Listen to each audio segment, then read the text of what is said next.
Welcome back to the channel new blog. আশা করি সকলে ভালো আছে, আমিও ভালো আছি। আমি কাজ করতে করতে তোমার সাথে কথা বলছি, ব্লগ স্টার্টও করেছি। শরীরটা তো ভালোই না, ভালো যাচ্ছিলো না। এদিকে খাবার দাবার বেড়ে নেবো, বরং সে খিদে পেয়ে গেছে খুব তাড়াতাড়ি। এদিকে সয়াবিনের তরকারি, এদিকে ভেন্ডির ঝাল। এইভাবে ভেন্ডির ঝালটা অনেক দিন পর, মানে অনেক কিছু পরে করছি। অ্যাকচুয়ালি ভেন্ডিটা ভাজা করি দুরকমভাবে, এক আলু দিয়ে আর একটা না কুরকুরে মিষ্টি মিষ্টি ভাজা হয়, খুব সুন্দর লাগে ওই ভাজাটা, এত সুন্দর লাগে না, পেঁয়াজ দিয়ে আর কালো জিরে ফোড়ন দিয়ে। তো ওটা দিয়ে ওটা করে থাকি। তো আজকে এতদিন পর এটা করলাম, বরকে বললাম, ও বলল ঠিক আছে। নিজে এক তরকারি দিয়ে খেলাম, ঠিক আছে, ও বাড়িতে আছে, ঝড় বৃষ্টির দিনে কাজে বেরোয়নি, এক তরকারি দিয়ে খেতেও দেওয়া যায় না। এদিকে বিকালবেলা একটা খাবার তৈরি করেছিলাম, অবশ্যই সেটা তোমরা ফেসবুক পেজে দেখতে হবে। আর ঝড় বৃষ্টি নিয়ে কী আর বলবো, মনটা সত্যি খারাপ ছিল আমার কদিন ধরে।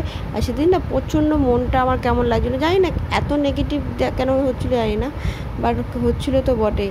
আর এদিকে আমি আলুর তরকারিটা ঠিক করে নেবো, মানে সয়াবিন আলুর তরকারিটা ছিল অল্প একটু আলু দিয়ে তরকারিটা একটু বাড়িয়ে নেবো। তার জন্য একটু অন্য ফ্লেভার দেওয়ার জন্য 5 ফোড়ন আর কাঁচা শুকনো লঙ্কা ফোড়ন দিয়ে দিলাম।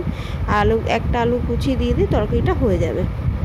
লুচি করবো রাতে ভাবলাম, অনেক দিন পর। অ্যাকচুয়ালি আগে রবিবার কি শনিবার রাতে করে আমরা লুচি পরোটা খেতাম, আর এখন না সেটা আমি বাদ দিয়েছি সিরিয়াসলি। মানে আমার বড়োরও অ্যাসিডিটি অম্বলের প্রবলেমটা স্টার্ট হলো, আর আমারও অনেক কিছু খাওয়া বারণ হলো।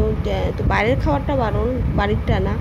তো তাও আমি যেহেতু ডিপ ফ্রাই হবে, তো তার জন্য ওই লুচিটা খাওয়া বারণই করলাম, একেবারে নিজে বারণে আজকে করলাম। এতদিন পরে ঘরে আছে করি, ও বাইরে থাকলে খাওয়া হয় না। আর এরকম করে রাখে তরকারিটা, ময়দাটা মেখে রেখেছি, লিচিটা কেটে রাখবো, যখনই বলবো আমি করে দেবো তাড়াতাড়ি করে।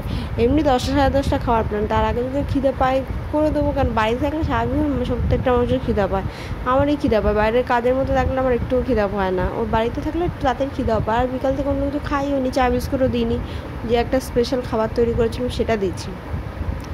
তো ঝড় বৃষ্টি নিয়ে যেটা বলছিলাম, সত্যি প্রচণ্ড নেগেটিভ হচ্ছিলো, কিন্তু সত্যি কথা বলতে এখানে কিন্তু ভালোই হাওয়া ঝড় দিয়েছে।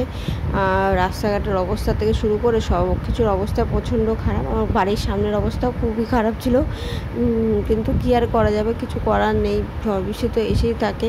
প্রচণ্ডভাবে সাবধানভাবে থাকার চেষ্টা করেছি। সব কিছু যেমন আমার ফোন থেকে শুরু করে সব কিছু চার্জ দেওয়া রাখা, শুধু একমাত্র টিভি আর ফ্যানটা চলেছে, লাইটটা আমি জ্বালিয়ে রেখেছিলাম অনেকক্ষণ অবধি ঝড় বৃষ্টির জন্য। চলো ভিডিওটা আমি এখানে